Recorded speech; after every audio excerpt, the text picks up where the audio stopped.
September 29th, 1893. Delphine Transit Log. 4:44 a.m. Underway early to try and beat the storm. Crickets are loud. The river is flat. Mr. Owl missed logging the passengers. Marked down who I saw aboard. Crew: Captain Lafitte, Mr. Owl, Mr. Douglas, Scrawlback Jim, Jellicoe Bennings. Passengers: Mr. and Mrs. Carmichael, Frederick Delowitt from Algiers Ice. Rest: unknown. 6:45 a.m. The river is cast in gray light, higher than this time last year. A row of houses sit half-flooded and sunk. There are children on the roofs throwing rocks at us. The captain is thumbing the hammer on his rifle, and I don't bother to stay his hand.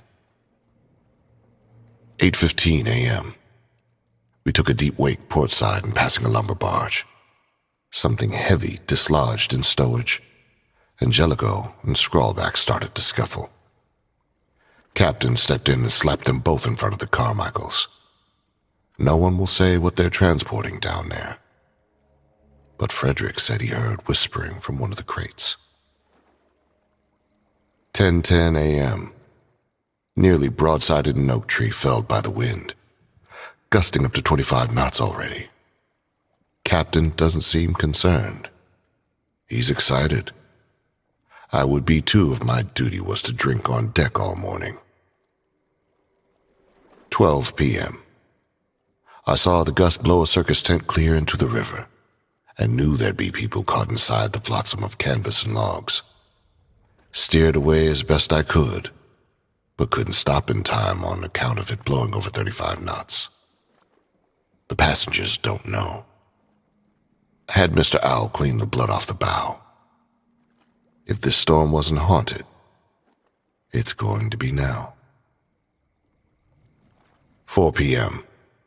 Captain won't let us turn back. The storm is burn-marked clouds. The wind is getting stronger. Tastes like ash. Every omen of a hurricane is upon us. If we survive this, I'll make sure the captain never sets foot on this boat again.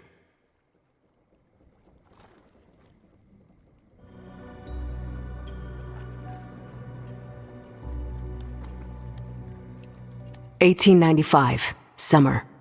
Tale of Submission, Verse 1. May I doubt the strangeness of the clouds no more. Many forget, but those of us who remain grounded know that there is something darker lurking behind them. There is a sickness in this rain. It clings too long to leaves and bark. The sound of it dripping on the soil is wrong. Each drop leaves the impression of an insect's footfall in my mind, and the mist here tastes rotten, and I'm repulsed anew with each breath.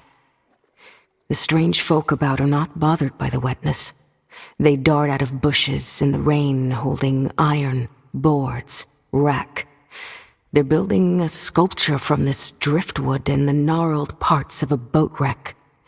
They carry each piece as a sacred object, a rare treasure. They are too caught up in their work to notice me. I slunk to the altar they constructed and discarded the secrets of my honor to its tainted form. In return, I have gained a shadow, an extra shade over my own. The corrupted cannot see me now, not the hives with their screeching and swarms blown like leaves, not the armoreds strung with wild barbed wire. If I'm quiet, I slip between them. I'm a shadow thin enough to cut light. With the bayou's blessing, I can hunt the miscreation known as Rotjaw. But I have lost something.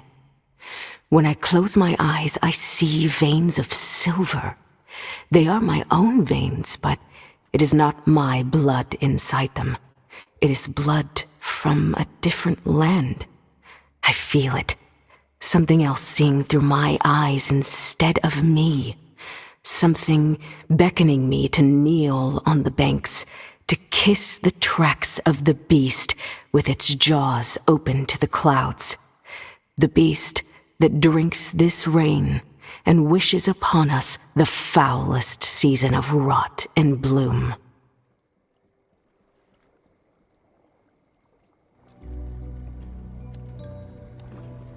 (1895) Summer. Prosychomai of the Primal. Volume 1, Chapter 1. This is the vow all primals share. I've only seen a glimpse of her through the overwash, rot-dappled, lumbering with a full-bellied sway. There was someone inside her, not whole eaten.